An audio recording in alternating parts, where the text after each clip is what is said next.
All right. So I wanted to say thank you for everybody from the SquidGrow community who decided to jump into the VC as well. Shout out to everybody on the YouTube side of things who's listening in with Caesar.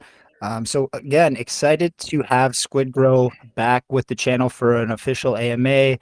We first had the chance to host these guys back on July 20 or July 3rd, sorry, in 2022. They launched on June 18th, 2022, small starting cap. And again, it was kind of during that Squid Game craze. But if you guys took the time to join the community, you would have really noticed some things about what they were trying to build and the man behind the mask, for lack of better terms, there, Shibtoshi, and his connection to the meme coin space, with his prior run with Shiba Inu being their largest on-chain holder. And just, what he was trying to build really stood out. So, going all the way back to that first AMA in July, it was easy to see that the community here at SquidGrow was outstanding. And like I said, I've been a part of this community myself. I'm actually holding a bag, and I've seen them grow. I've been in part of, a couple of different VCs. I've sat on a number of different spaces across from Shib and Dane, and kind of learning what they're building here. And I've experienced the raids that these guys put on within their community, whether it's William or Penis leading the charge. And you guys have built up a phenomenal following, and I've seen Shib recently connecting with some massive influencers such as Wendy O and Brian D. Evans, and you guys are getting some really some really big real world exposure. And watching the growth of the community has been really cool. So the initial launch was on BSC. I know you guys successfully as well completed your ILO to transition and launch on the Ethereum chain in January of this year, and it was great to see the buy-in to that. You did have staking rewards live at one point, although I loved Shib's output and outlook on those being kind of an interim reward for the community to kind of stick around as you guys build out your more robust and larger goal here at SquidGrow. And that did end very recently, and it was a successful kind of closeout to that program. And I'm looking forward to some of the future releases that you guys have here. I know we've been kind of kicking the tires and joking around about that NFT release, and you guys have Mike Miller behind the scenes on that, which is a big name in the space. Really good pedigree there on his design work, and it's exciting to see what you're building. So, I've always been a fan of this project and this community, and I've been lucky enough to, interact with you guys a number of different times throughout the year. And yeah, again, you guys have been holding really stable in difficult markets in the last year, kind of around that 10 to 15 million. I think you peaked around 30 shortly after the ILO. And yeah, it's just been really cool to see the belief in the community.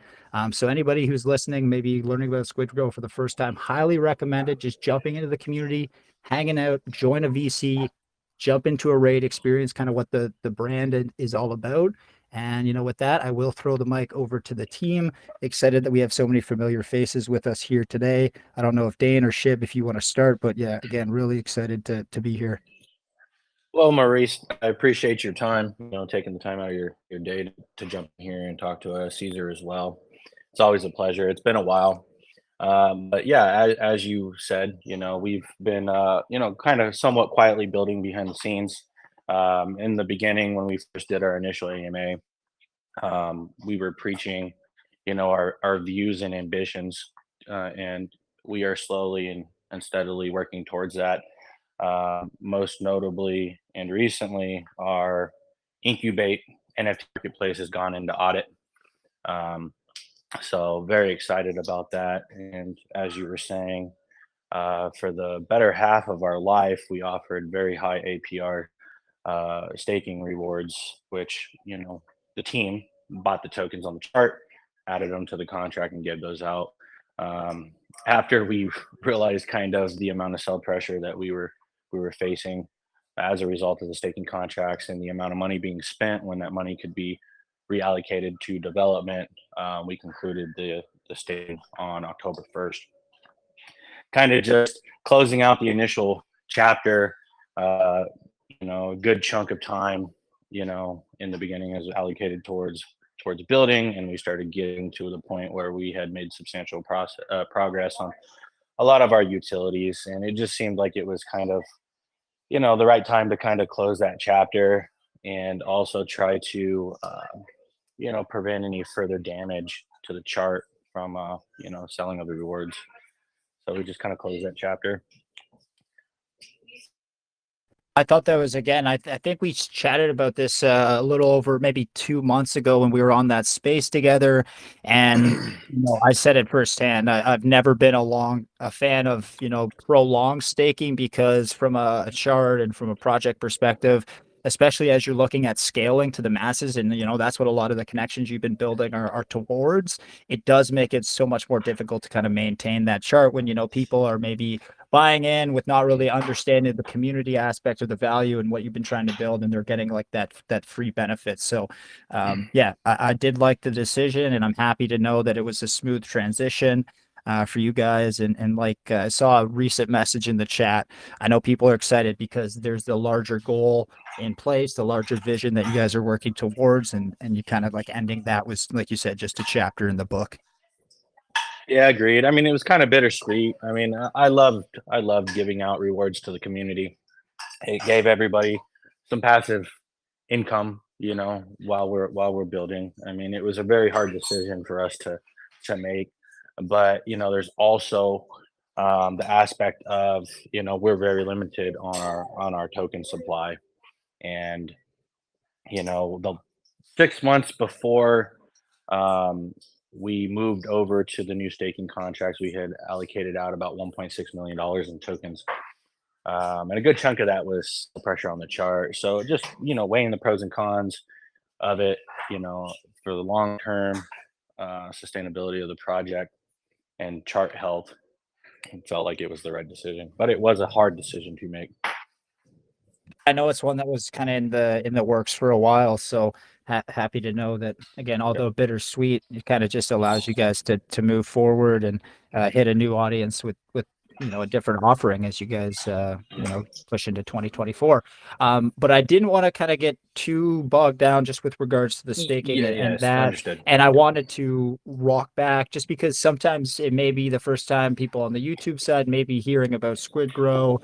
Although if they've been active in crypto over the last year, I'm pretty doubtful of that.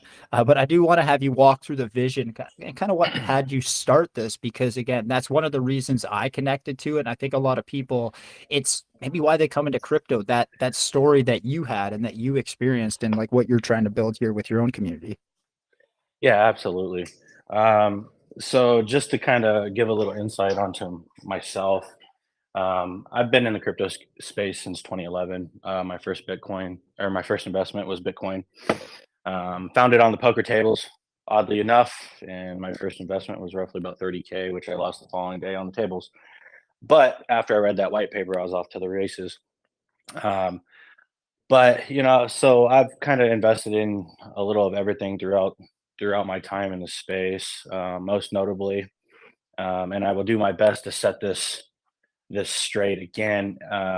Most notably, I'm known for my Shiba Inu investment, and rumor has it was $8,000 turned to $5.7 billion, and I've tried my best to set this record straight a couple times, but my actual investment was 37 Ethereum. It was roughly about $13,000. And the $5.7 billion wallet was a single wallet. That was the OG wallet, but that's not Um, factoring in. Yo, I'm sorry to do this, man. I got kicked because I didn't solve your captcha correctly the first time. So I lost great when you talked about the Bitcoin on the poker table. Would you be able to go back to that? If you Yeah, don't mind? yeah, for Sorry about sure, that. for sure, All right, sure. I'm going on mute again. Sorry about that. Yeah, so I found crypto in 2011. I first was introduced to it in 2010, doing some research. I saw it was affiliated with the dark web, Silk Road, most notably, and I figured it was probably something illegal, so I'd stay away from it. Several months later, in 2011, on the poker tables in Vegas, I heard about Bitcoin again, being used for a private poker game online. And after talking to some of my buddies, I did a little bit of research. I bought my first Bitcoin investment of 30K, which I lost the following day. And when I finally made it home, did some more research, read the white paper, it was off to the races completely for me. I mean, I thought this was exactly what we needed in this world. So, I started buying it up in chunks, obviously losing it in chunks on the tables, winning it in chunks. It was just kind of a free for all. No idea that Bitcoin later go on to do what it's currently doing. But kind of moving on from that, I've invested in a little bit of everything since 2011. Most notably, I'm known for my Shiba Inu investment. I'm a day one holder in SHIB. I still hold my bag today. Um, the common belief is my initial investment was a total of $8,000, turned to $5.7 billion, and I have tried my best to set this record straight a couple times.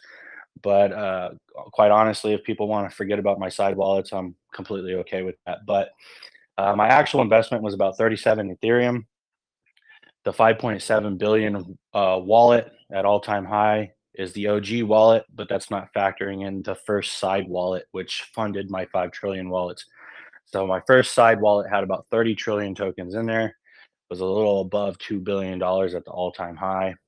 Um, Actually, the first contact I ever had with Wendy was, me sending a screen recording of her Instagram page and my 30 trill wallet and emailing it to her from obviously an anonymous email address. But it's kind of my first contact with her. But most notably, like I said, I'm known for my SHIB investments, which I've held to this day. I'm a very strong believer in the SHIB community. I love the project, and I've been riding it out since day one. I'm also heavily accumulating Bitcoin. But anyway, not to get too much into the origin story. The reason why we started SquidGrow was, obviously when you're infatuated with something that, such as I was with crypto, you start talking to the people in your circle about it, my closest friends, my family, and everybody seems to take the stance that they don't want to burden you with asking you a lot of questions, so they try to learn on their own. So they kind of go rogue and do their own thing. And about the time the crypto space was heating up, everybody was doing their own research on product projects and just getting rugged, losing money, buying honeypots. And it just kind of occurred time and time again. And one of my closest friends, actually the huntsman, started talking to me about launching my own project. And I was like, man, there's no way. I have not the slightest idea how to do that. I just kind of brushed it off, and time went on, and more people started losing money, and I started doing some research, and I was like, well, man, I've got to learn how to code if I'm going to do this.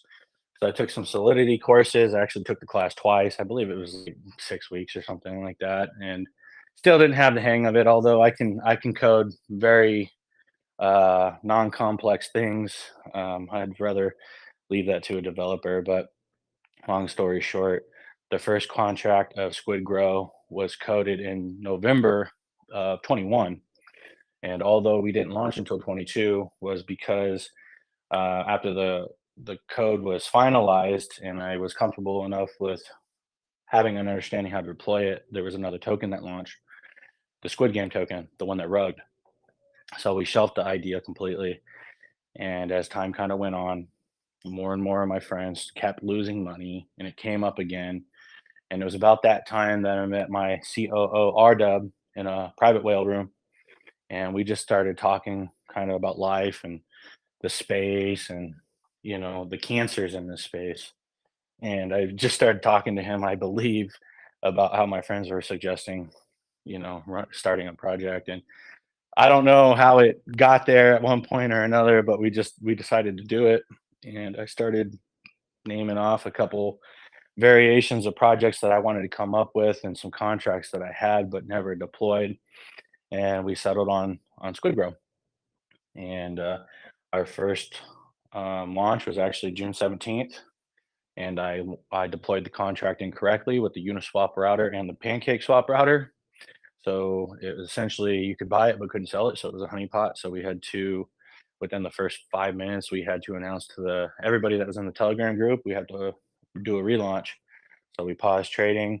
The following day, we relaunched it, our airdrops, and that's the original OG contract that everybody knew up until very recently when we migrated our contracts. But the purpose for SquidGrow was to provide a safe and secure place for my friends and my extended family to invest in. We conceptualize this to be, investing in crypto is always kind of nerve wracking. You invest into something and you don't know if it's going to be there when you wake up the next day. And although talk is very cheap, I do believe that you know, we walk the walk essentially. With whatever we say we're doing, we do it. Whatever it is we're preaching, we hold true to that. And through the duration of time that we've been live, I think that we have demonstrated some kind of level of trust to anybody that's ever been involved in our project in any capacity, whether it's from our security audits that we have with Certec, which currently we have 9, soon to be 11. Our transparency with the community, with any hurdles that we have come up with or come up against through the duration of the project, and there has been a couple. We're extremely transparent, and we want to provide a safe and secure place for everybody to invest their money, so you don't have to worry about. This is more like a savings account that has the potential to grow substantial interest versus parking your money in, say, a bank account where you earn some kind of flat fee that's not life changing at all. you know I think that um, I wanted to offer everybody the same opportunity that I had. Crypto absolutely changed my life. I mean, it's not like I was dirt floor poor or anything like that back in the day, but I definitely didn't have this kind of money. Crypto absolutely changed my life. Everything that I own and possess came from some form of crypto. And I wanted to offer that to friends, family, and obviously all the family here at SquidGrow.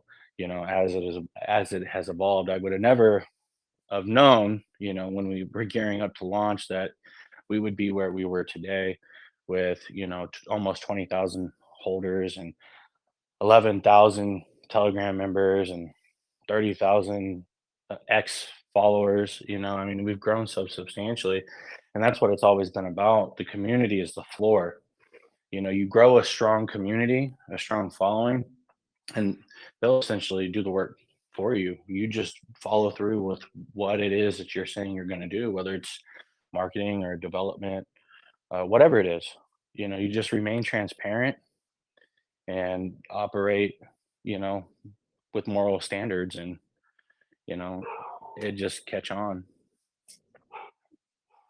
Oh, and I think that's why the community has kind of flourished the way that it has, right? Because it's not easy. Like you guys launched in the summer of last year. You haven't really seen that really positive market movement that a bull would indicate, right? Although the last couple of months have been, nice to see some positivity, some flow in the markets or some flow in the charts. You guys as a community haven't really experienced those big trajectory points that Shiba, SafeMoon, and these other massive tokens in the past have, right? So you've just been kind of building that floor, building the community. And I think because of your experience and also I would say your professionalism, that's one thing that's always stood out.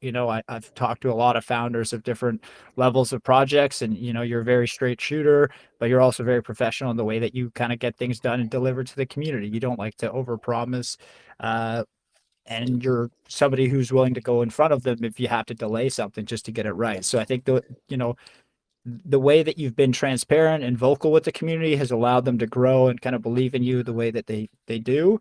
And it's exciting to see as you guys can connect it to larger audiences, and more movement in the market starts to occur and more normies start to jump in, right? Where are they going to go? Like a token that just launched, or something that's been building but still has like a lot of potential growth because of your connections and aspirations. So yeah, and like for me, I think the professionalism is a big reason why you guys have achieved what you have so far. Yeah, I definitely appreciate that. We were conceived and born in the middle of the bear market, and we have fought and clawed for every inch that we've ever gotten. We've uh, only been handed 2 free exchange listings, which didn't last too long with those exchanges. Everything else we've paid for. We fight and claw for every little inch that we get, and our day will come. And as you said, we've not seen the bull. We've not seen those crazy pumps that come with that type of market. We were conceptualized in the bear, and it's a rough time. Projects are dying and dropping left and right, but we're holding pretty steady, and that's due to the community and their belief in the project, and them knowing that we're going to stick true to everything that we say we're doing. And as you kind of touched on just a second ago about never over promising, our motto is under promise, over deliver. And one of the prime examples of that is, say, our NFT marketplace. Um, the total build time for the NFT marketplace, I think, was, Dane, what, 10 months, something like Yeah, that. it was about December, January. We started, and we had to change halfway, right? Change course because of what we found out with stuff with OpenSea and things we wanted to add. So yeah, it took a bit longer. So my point was saying that was the original build time was supposed to be considerably less, but things change in the market, and there's no way that you could have factored in the beginning. So had we have given an initial delivery date, we would have let down our entire community. And that's just a prime example of not giving timelines. We don't operate with a roadmap or anything of that nature. We build when our build comes to a point in time that we're comfortable knowing that we've got all our deliverables and our proof of concept done, then we'll talk on it, possibly, assuming that we're somewhat close to being done with it. In the case of the NFT marketplace, we actually built two. We have our original NFT marketplace, and I was not happy with that, so I completely scrapped it and I had it built all over again. And obviously that added to the build time, but I think what we have at the very end is, um, I think, the best possible NFT marketplace that we could have possibly put out. I mean, it's jam packed with everything you could potentially want from a marketplace. So I'm extremely happy for it. And like as I said, it is an audit right now. It's two parts. So incubate will be two audits. The launch pad being one, and then the main NFT marketplace being the second. But things take time to build, especially when you build them from scratch. You can white label an NFT marketplace. You can get it for like $15,000. Have it in a week or two. But everybody can do that, and you're just gonna look like everybody else's NFT marketplace if you take that road. There's nothing special about it. Designing something from just an idea evolving into a concept and then actually proof of work. I mean, it's something to be proud of. And in this particular occasion, I have to give a lot of credit to my COO RW, because a lot of the functionality in this thing actually came from him. So props to you, friend, on that. But I think what we ended up with is, like I said, the best possible product that we could put out. So I'm very excited to see what the community and everybody else in the space thinks about it, and I hope that it's not underwhelming for them. Yeah, and I know, again, you're somebody who definitely likes to underpromise and try and over deliver. But what alpha or what details can you share with us? And I completely agree with the sentiment with regards to like the white label versus custom build. Anybody could order or pay for a white label, but you're not going to be able to give yourself a competitive advantage unless you really understand what the back end and what the functionality is of what you built, just because you paid for somebody else and kind of just slapped your name on it. So no, I do want to. So in regards to the alpha, Dub, I'll let you touch on, in regards to the marketplace, I'll let you touch on whatever it is you're comfortable. I mean, it is an audit, so I mean, it's just a matter of time now. So. Okay, yeah. I mean, in regards to the NFT marketplace, I'm pretty sure that most people here, I will touch on a few things that we're doing with the marketplace. I'm pretty sure most of our community know what's going on anyway. And then I'll hand it back to Shib for the follow up on the alpha question. But well, yeah, I think he was talking about possibly the alpha on just the marketplace. Is that right?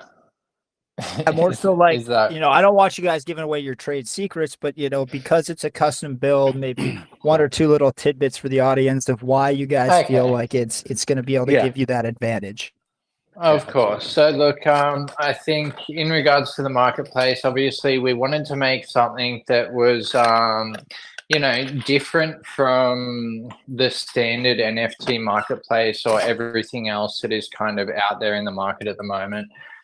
So we took a look at everything that was around and, thought about what we would want ourselves if we were to go into using a marketplace with the experience that we have personally. So for someone like myself, who is not a developer, who would like to launch an NFT collection one day, but doesn't have the skills to actually do the back end kind of coding stuff, we kind of put all that together with our marketplace. So one of the things that you will be able to do with our marketplace is that without any developer experience, you'll be able to create your own NFT collection, have a mint on the marketplace, and kind of do all of the steps from start to finish. So it's in effect an NFT launch pad.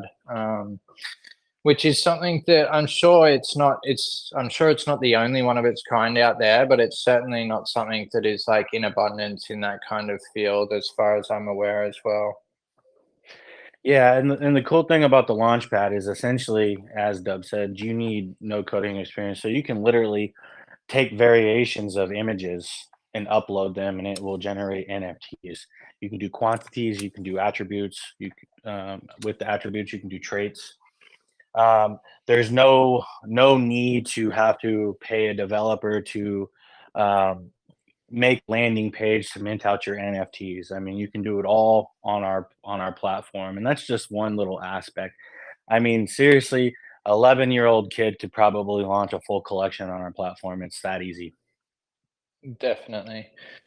And there are a number of other features as well that are kind of unique to this platform, but I don't want to go too much into too many of them, just because I do want there to still be some surprise when we actually launch it as well.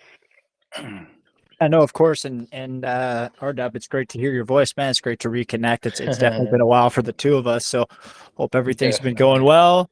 I know you've been killing it over there on some of your trades, like within your own group. So yeah, love to see it. Yes. But going to the NFT thing, like the one thing I wanted to address and have you guys break down for it, because if you talk about communities, and that's something that, I'm going to keep preaching, you'll probably hear it 50 times in this AMA.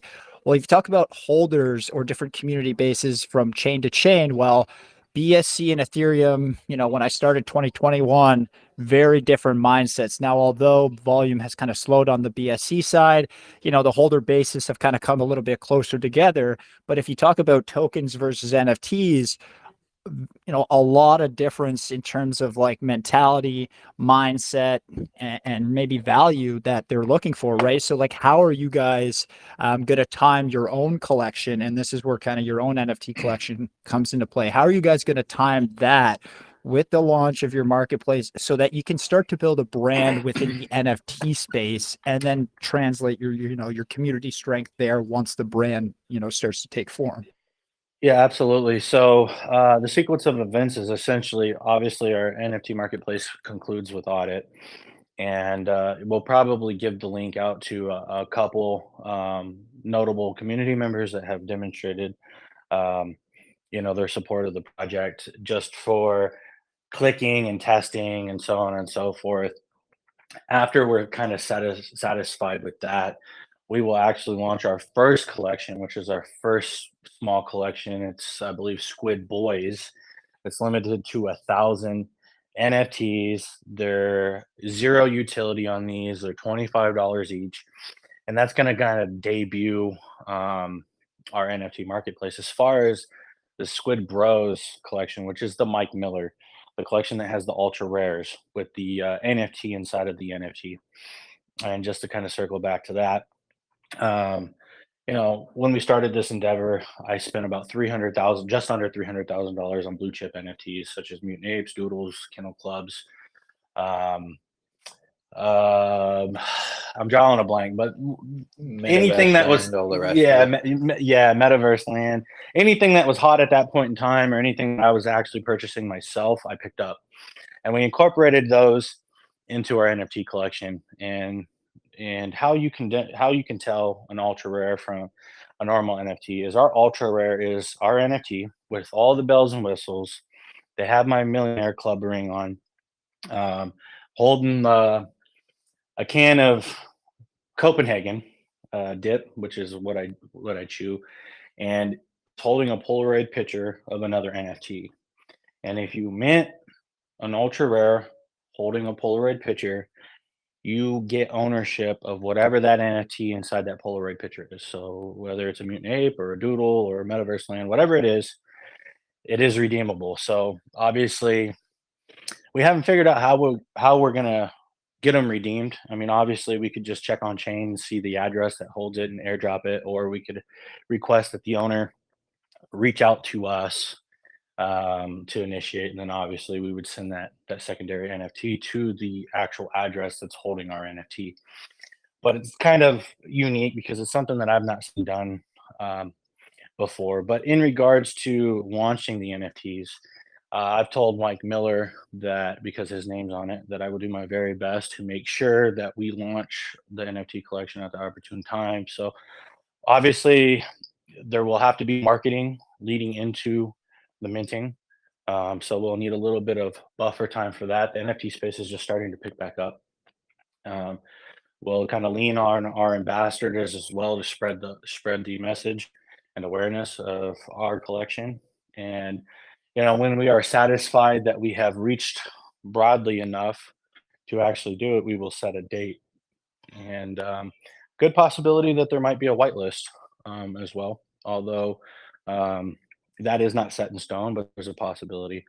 But we're going to do our very best to make sure that we have a wide reach with this collection to debut our, our, in my personal opinion, top tier collection. Um, Another thing that we are offering with the Incubate um, marketplace is, we do have our creator fees in place. OpenSea has done away with that. And something also unique to our marketplace is any artist that we contract to do a collection for us, um, if they help push and market the collection, they will get a piece of the revenue generated, which is something that's not normally done. Normally, the NFT artist is paid their flat fee, and they get nothing more. So, in this space for quality, you're looking at about $250,000 to get an artist on the low end, and normally that's all they get. So if you raise, $10 million, they don't see any of that. With what we have in place and what we plan is any artist that we contract to work for us, they will get a piece of that revenue. Obviously, to be agreed upon a percentage case by case basis, but it's something that's as unique as well because that motivates that artist with a reputable reputation to go out and talk about our marketplace, where you can find them at. That gets our incubate on the map. And then you talk about the collection as well. So we can start spreading awareness in that manner as well.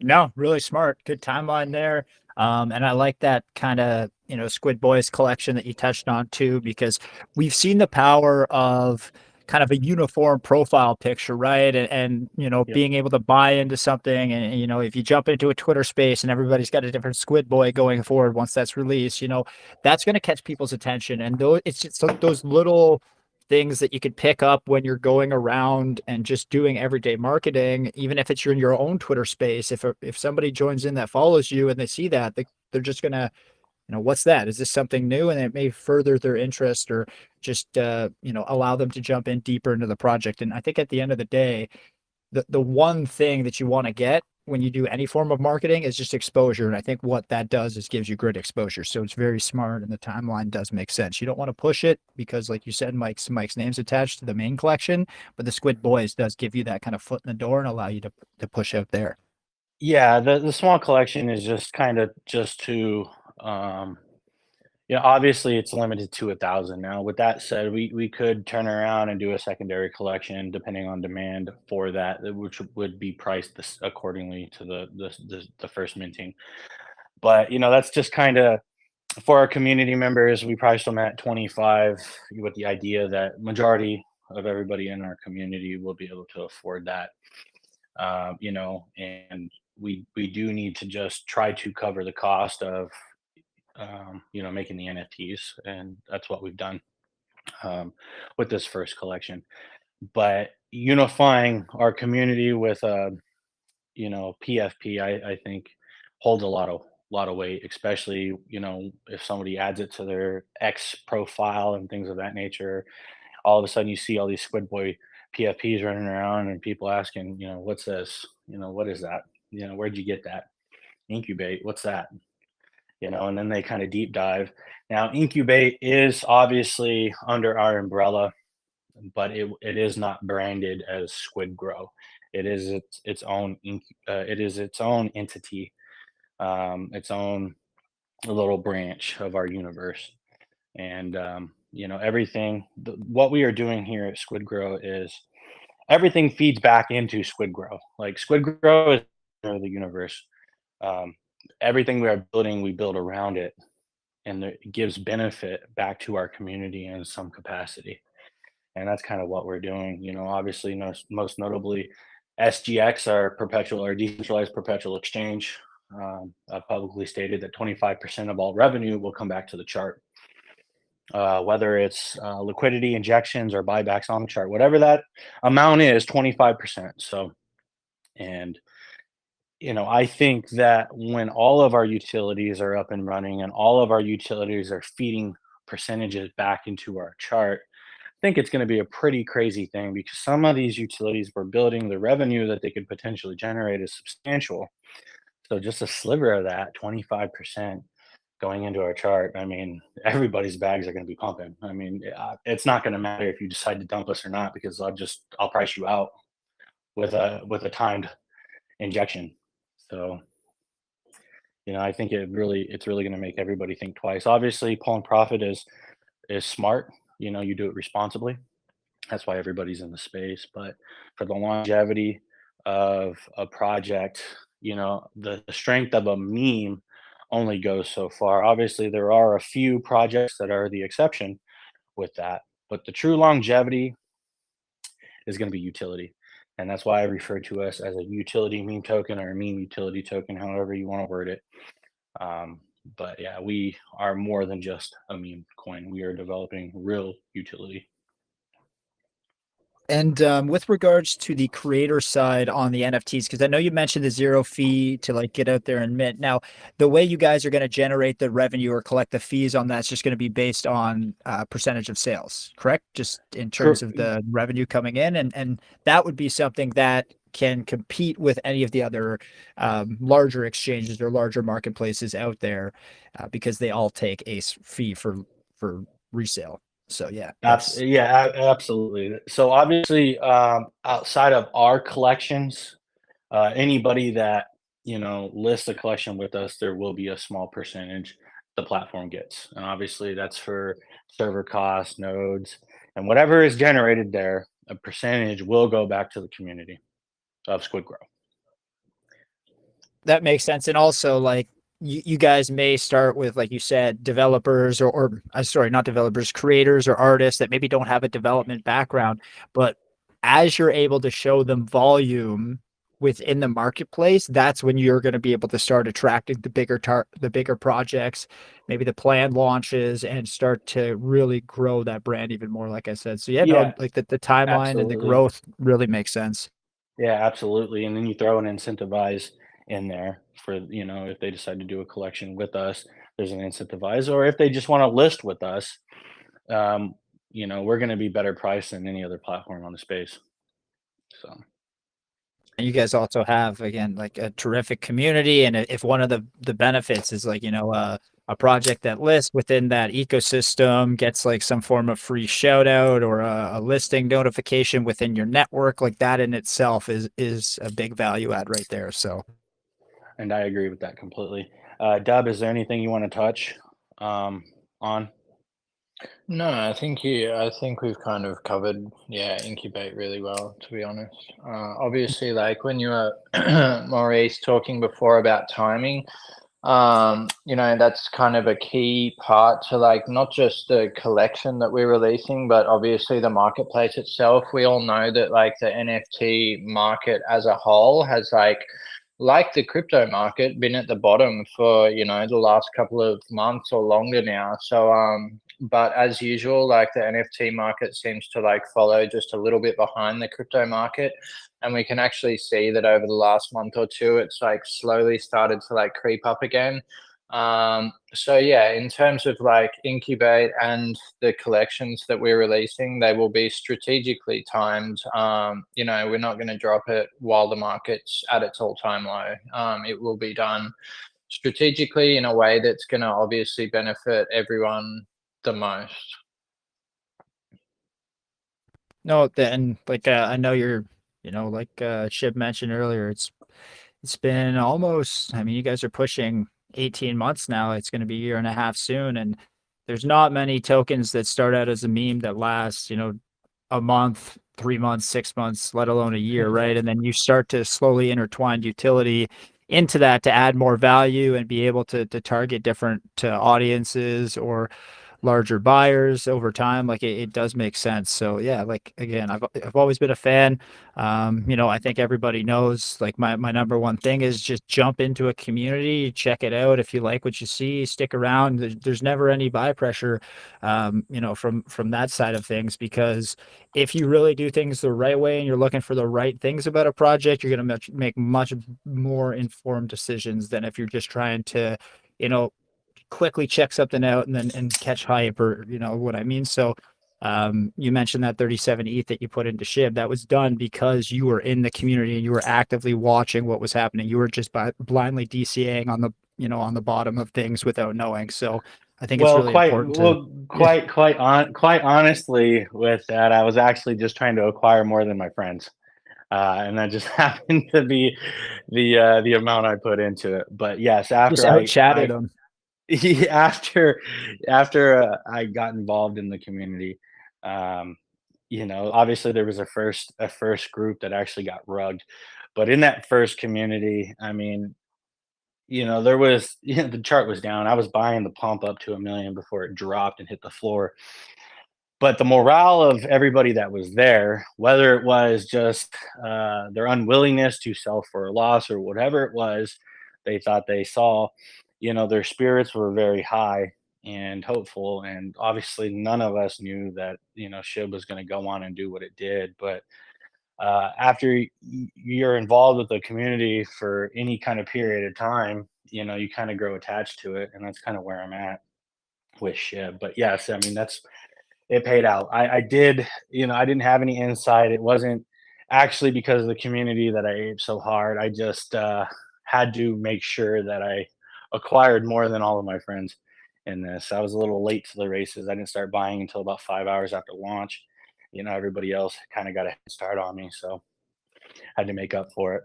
But I'm a true believer of SHIB and everything that they're doing now, and I'm a supporter for life.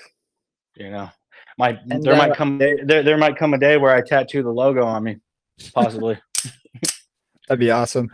Yeah, I've seen some of those crypto tattoos before. I love it. I think it's a great way to kind of connect to people again. If it's something that's been around for a while, I think it's worth it. So, I've seen them though. Like first day on launch, a dude gets a tattoo, and I'm like, oh no, you're not even part of the team, man. What are you doing out there? So I wanted. B-Root blasted his back with the SHIB logo. Oh, did he? That's pretty sick. I haven't actually seen that. It's his whole back.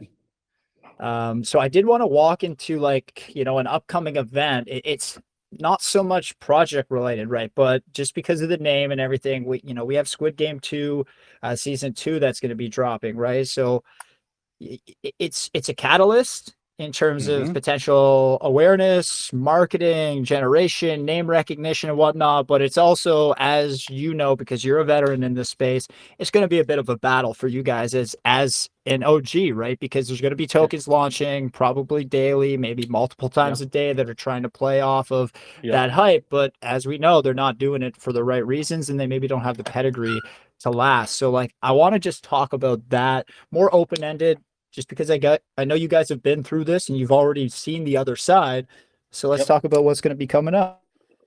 All right. So just touching base on that, obviously everybody knows that there was a token, Squid Games, that went on to do crazy things on market cap. Unfortunately, it was a honeypot.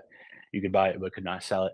Kind of overtook the space. And there's a very famous video of where I believe it hit like $1 trillion market cap or something crazy, and then immediately rugged. Um, so the squid name is tarnished in a way, right? Everybody kind of, one of the biggest uphill battles we've had, especially in the beginning days, was the namesake of our token, SquidGrow.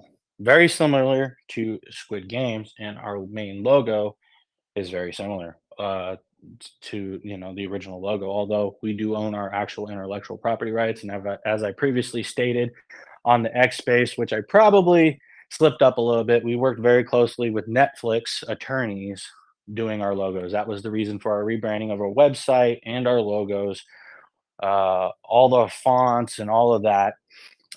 When we first launched, obviously, was intellectual property of somebody else, Netflix.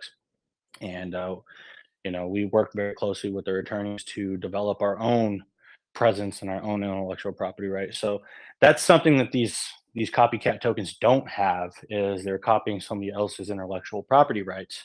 We own our own. But when we first launched SquidGrow, there was a rival coin. I believe it was called Squid Game 2.0, and that was kind of like the heavy hitting squid on the block. They were around like $1 million market cap, and we were, I don't know, a couple 100,000. And there came a point in time that we briefly overtook them, came back down, and there was a lot of back and forth between the communities. Actually, some of our community members actually came from that original group. Unfortunately, like you said, they launched for the wrong reasons. They were selling on their community. It was just a money grab. So just we've got kind of the senior pedigree on the space as it stands right now.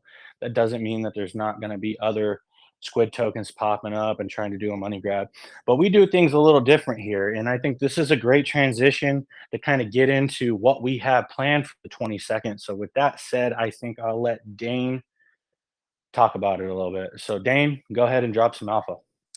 All right, man. So as Shib touched on, and we really just spoke on one of our utilities, and we could probably sit here and go for another couple hours on the other ones. But it's everybody's mostly here right now because of that Meta heating back up. Personally, I actually think it's bullish. Like Shib said, we do things the right way. We've spent a lot of time on our own brand, creating our own brand over the past year and a half to make sure there's no trademarks, copyright infringements, and it's not just any company that they copy. You're talking Netflix. That's a big dog right there. You don't want them coming after you. So these guys, as you said, Maurice, they're not here for a long time. They're here for a short thing. And I wish everybody well who partakes in tokens like that, but they understand the risk by they're doing that. So we're different. We're trying to be a staple in this community. So we've taken the tough road, the road less traveled. We've been around for a year and a half. And we do have a meme side to us, although we do typically lead into our utility side, as we just discussed. We do have that meme side. So Squid Game, The Challenge, a reality show, is coming out, I believe, at midnight today. 12:01 Pacific time is typically when Netflix does their launches onto their streaming service. Not always the case, but I would imagine that it's not going to be different this time. If they say something comes out on Wednesday, that means the first minute of Wednesday. So that's about 7. How many hours is that? About 10 hours from now. So in conjunction with the show, we've been planning something that we've dubbed SquidGrow, the challenge, right? So it's kind of our own thing that we're doing as far as what it is. The alpha that I'm going to give you now, Shiv, and we can maybe do a little more, but the alpha that I'm going to give you now is that we're actually going to be starting about 6 hours before. So 6 p.m. Pacific time, which is about, let's see, we're coming up on 5, so about 3 hours from now, yeah. We will be going live with SquidGrow the Challenge, and we'll be hopping on spaces very briefly with Shib, Dub, and myself just to touch on the details of it in an intricate manner compared to now, as far as what contestants for the challenge need to do to get in it. We'll dive deep into that now, but a lot of people were anticipating it happening tomorrow, but we are going to be doing it in that 3-hour time window so that we can kind of get a little bit of a first mover advantage and getting our game out. Obviously, today has been a bit tumultuous. with CZ stepping down. We are on Binance still, along with ETH. So, been a day full of surprises. One that led me to get 1 hour of sleep.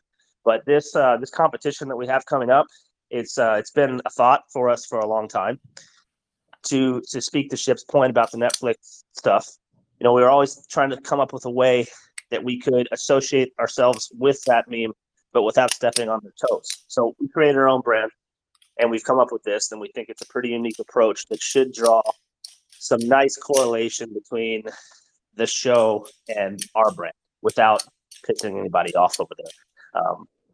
So I'm excited. I'm excited to see how the community responds to it. I'm excited for people in the community to have a chance to win the competition and to see their response on what it is. I think it's pretty epic. I don't know about you, Shiv, Dub, but I think it's pretty epic, man. I really do. I don't see anybody else do it. I think the top prize could definitely change somebody's life. Let me know. You said you guys are going live at 6 p.m. on Twitter, PST, so like 9 p.m. Yeah. Eastern. Yeah, let me Correct, know. yes. I'll pop on if you guys want, just help spread the Okay. audience a little bit and just come hang out for a little while. And I think it'll be good for people to come check it out from our community too, so people can see me that I'm live in a space. Maybe they'll come listen in and learn a little bit more, have a chance to maybe win or enter the challenge. Yeah, absolutely. You're always welcome on anything that we're doing. So, yeah, that's very appreciative of the awesome. support. That's awesome, man. I love what you guys are doing. And sorry, Dan, I know you're right. We did kind of spend about 20 minutes on maybe 25 on the NFT marketplace. Although Ship kind of briefly mentioned the exchange side just from the 25% and how you guys are going to utilize that to benefit the community. I was hoping, if you guys wanted to jump into a little bit more detail on some of the other utilities, we could, but I was hoping, we could kind of keep these maybe hour-long sessions at a time and just maybe bring you guys back every 3-6 months and get you in for, updates with the community. And I personally am somebody who, if you could show continuity with a project and with the team, that's for me the best. And for me, the more favorable or more memorable AMAs to host. So yeah, let me know if that works. And absolutely. With that, in regards to utilities, I believe the only utilities that we have made public are obviously SGX and the NFT marketplace. Dane, have we spoken on anything to the main community in regards to other utilities that we're working on, or I think that's it? No, I think today we just did incubate, and that obviously in the short term, as far as what we have through audit already. I think most people are aware of those, but not necessarily when. But yeah, I think we just only touched on incubate. So whatever you feel like diving into, maybe we just keep it brief so that, as Marie said, we can do more than one of these. Yeah, I don't really want to get into too much if we haven't disclosed it. I did forget about Knox Locker. We didn't touch on that, but essentially, Maurice, the utilities that we have developed that the community is aware of is our Knox Locker, which is our liquidity and token locker, where we will offer a very competitive rate to projects and probably the first 30 to 60 days free entry into the locker. Our locker has been audited by Surtech. It is safe and secure. We will be locking our own liquidity there. Essentially, I just got tired of losing 1% of my liquidity every time I lock it, because kind of the standard in the space right now is you don't do these indefinite locks, these 5-year locks, these 1-year locks. Essentially everybody's locking for 3-month intervals, never allowing their liquidity to unlock, but just kind of allows you the availability to, for example, if you need to migrate your contract, in 3 months time or whatever it might be, that you'll be able to do a proper migration. We knew, on our BSC contract, we had to migrate at some point in time. Unfortunately, our liquidity was locked for a year, so we couldn't do anything in regards to that. But so factoring in, our desire to keep a fat liquidity ratio, it doesn't make any sense to just give somebody else, another platform, 1% of our total liquidity and then allow them to sell down our chart as a result of that, which they are free to do because that is their fee. But they amass 1% of our liquidity and then sell it on our chart. Doesn't make any sense. So we're problem solvers here. So I got tired of giving 1% up, so we decided to develop our own locker, and we named it Knox Locker. It's successfully gone through audit. I have done all the testing on it. It was in the testing phase that I realized that we do not have the ability to whitelist LP tokens, only the BSC and Ethereum tokens.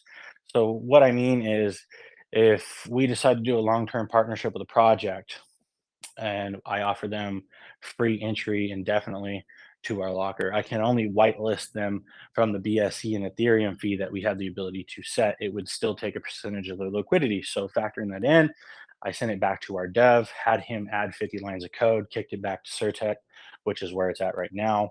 And primary report, preliminary, I can't talk right now. Dane, help me out. Preliminary report has already came back, and we're just waiting on the sign off now. And then I will do my testing, and assuming everything unlocks when it's supposed to unlock, we will go live with Knox Locker. I will lock our liquidity in that locker, and then we will start marketing it and trying to draw some bigger projects in there. Although it is open to everybody, and as I said, within the first 30 to 60 days, we will probably be doing a fee waiver. So that means anybody who wants to lock in the locker, you know, they don't need to contact us. They can just go to our domain, our site, and lock it up. It is safe, secure. The audit is on our Certec dashboard. So outside of that, the community is aware of SGX. We currently have 4 versions of the perpetual exchange. I'm not happy with any of them, although I do tolerate the last one. We are adding a couple things to it.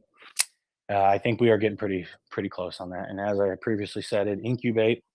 After 10, 11 months of build time, I finally signed off on it and happy with it. So it is currently in audit right now with Certec.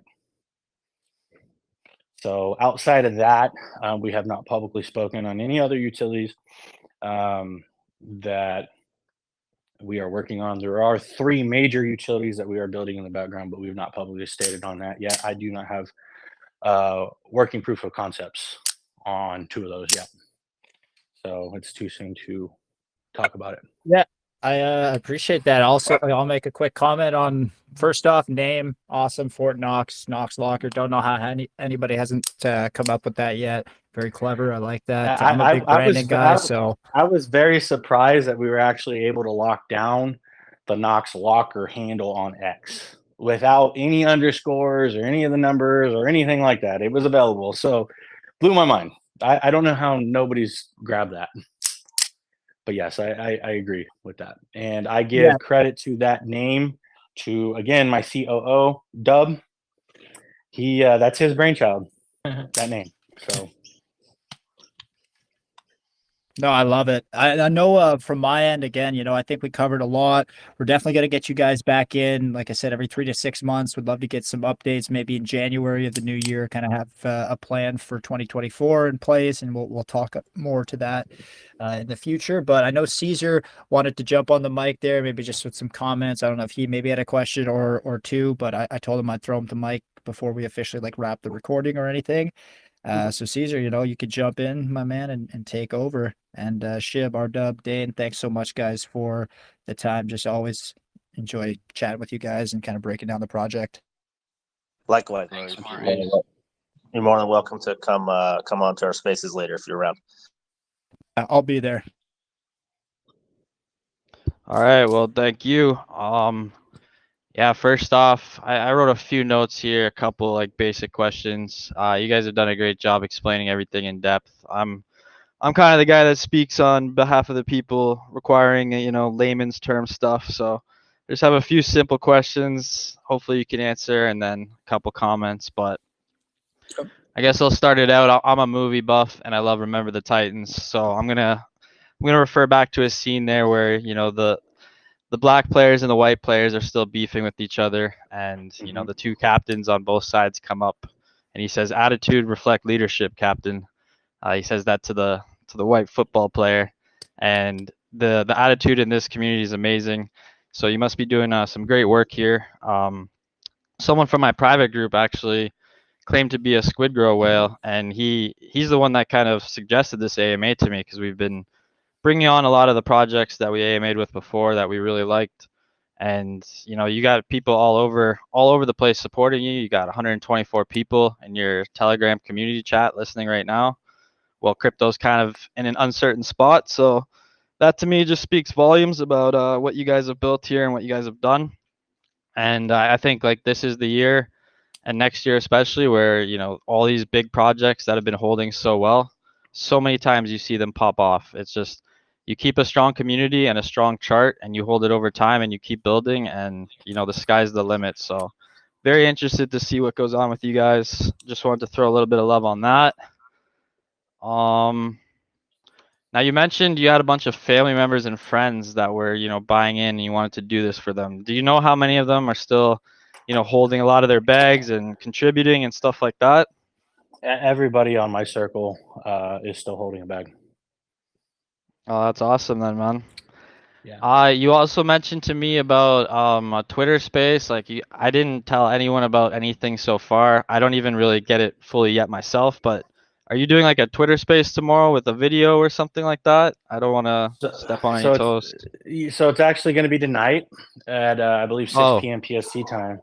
Yeah. So Netflix put out their release plan essentially. So they're debuting the series on Wednesday, which generally means 12:01 PST time, and we want to get a little head start on it. So 6 p.m. PST today, in a couple hours, we're going to jump on a Twitter space. We are going to announce what the SquidGrow the challenge is and the details associated with that, and it will go live at that point. Awesome. I mean, I'll hopefully be awake at that time. I'm a little bit exhausted, but I'll try to get as many people from my group to tune into that. I'll be watching myself because I'm very eager to see exactly what you guys have planned. The little teaser I saw sounds pretty cool. Yeah, I guess. I agree. I agree. The teaser was well done. Art of Alexander put that together for us. Yeah, man. I guess the last thing I want to leave you with is just giving you some props because I've been in this space a lot less time than you. I guess you've seen a lot more things go down and some insane numbers by the sounds of it. But I just see so many of these, big holders come out and they take advantage and they start launching like 5 projects and funding deployer wallets and all of this shady crap. But as far as I know, you've only launched one coin since you became this huge Shiba whale, and you've stuck with it the entire time. And it's something that the space really needs: big leaders that are trustworthy. So like all the power to you, and we'll be rooting you on the whole time. I appreciate that, and you are correct. This is the first and only project that I've ever launched. This is my first rodeo, so to speak. Yeah, well, so far so good, man. Definitely some growing pains, some learning experiences, but we've learned from everything that we've done, and we're just pushing forward. Yeah, and Caesar, kind words, man. I have to just echo what you said. I think that the thing is, this community here, they're studs. They're absolute savages. They've stuck it out through the bear market the entire time. We launched in June 2022, just before the FTX capitulation. There's absolutely nothing going on at the time, and we were on BSC to top it off. So it's been nothing but a struggle for us and a grind. And as Shib said before, we've had to claw for every inch that we've got. But here we are in classic fashion, coming out with one of our coolest things I think yet, right in the middle of CZ stepping down and potentially facing 18 months in prison. And it seems to be the market doesn't like that. But you know what? As always, SquidGrow does what it does, and we do our own thing here. And I think that's always been our theme. We've really known nothing but red. It seems like that's just been like the common test for us is, we build no matter what, and we grind no matter what the macro gives us. And eventually there will come a time when the macro does give us a gift, and it happens to be coinciding with what we've been doing and building this entire time. I think, as you said, those types of projects, they have a different gear that they can get up to, right? It's like it's a whole different beast. Sure, anybody can launch a project and pump to 100 mil, but then it comes right back down and dies off. But to get to a project that actually goes to billions and potentially puts a floor somewhere up there and holds it for a while and changes people's lives in that capacity, it takes a lot more effort, a lot more time potentially.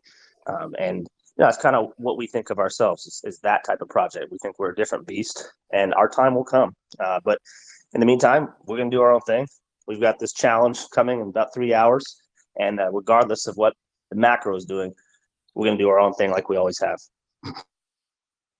I like that little locker room speech. Hype me up a little. So, yeah, if It's a Maurice great isn't movie as well. around, yeah, if Maurice isn't around to like drop us the link or hasn't replied to you guys, you can send it to me. I'll try to join in myself, try to get some of my community in there to see what's going on next.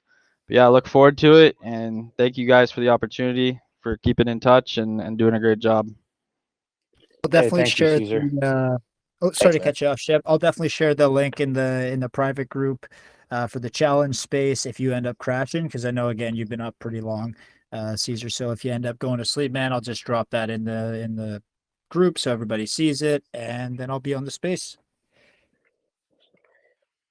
Awesome. Yeah. Well, Maurice, Caesar, it's always a pleasure. Thank you for this opportunity and jumping on our space that we're holding here.